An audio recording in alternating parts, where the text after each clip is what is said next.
I'm Megan, and I'm rereading the Twilight books and sharing what's fun and what's problematic about them. Today we're talking about the Blood type chapter, Chapter 5 of Twilight and Chapter 6 of Midnight Sun, because the level of toxic nonsense packed into these pages is honestly impressive. So first up, Bella thinks Edward went home, and she gets so upset by this that she doesn't eat lunch. Ma'am, you met this boy 5 minutes ago. That is not healthy behavior. That is not romantic.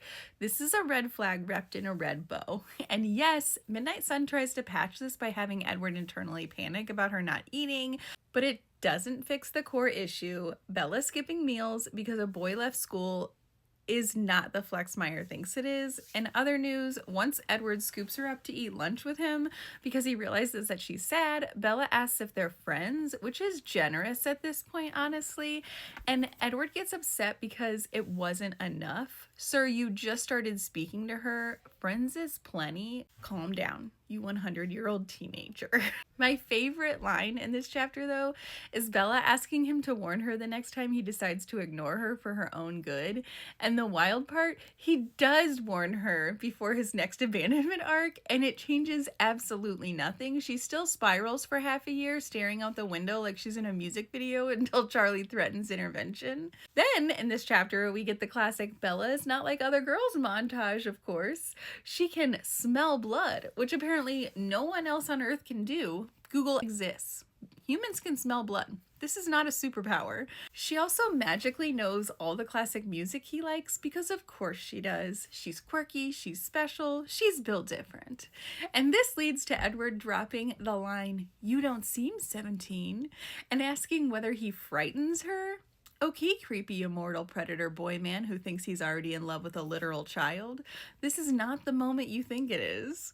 And then Meyer adds a bonus layer of weird. Mrs. Cope, a grown adult, is attracted to Edward, a student. Edward narrates her heart rate and breathing changing around him. Why was this necessary? Why are we doing this in a YA book set in a school, Stephanie? Meanwhile, Mike Newton is over here being a full baby man. He's mad at Bella because she sat with Edward at lunch, so he refuses to sit with her in English. Then he sulks through biology, and Meyer has Bella feel bad for him. No, we do not reward the baby man behavior. We do not soothe the fragile ego of a teenage boy who thinks he's owed a girl's attention, Stephanie. But credit where credit is due. Edward's humor in this chapter is top tier. His delight in the irony of Bella fainting at the sight of blood is genuinely funny, and his line about thinking Mike was dragging her dead body off to bury it in the woods is gold. Mike is a weirdo. And when Bella invites him to La Push and he's like, let's not push Mike any further this week, I loved this because you're right, Edward. We don't want Mike to snap.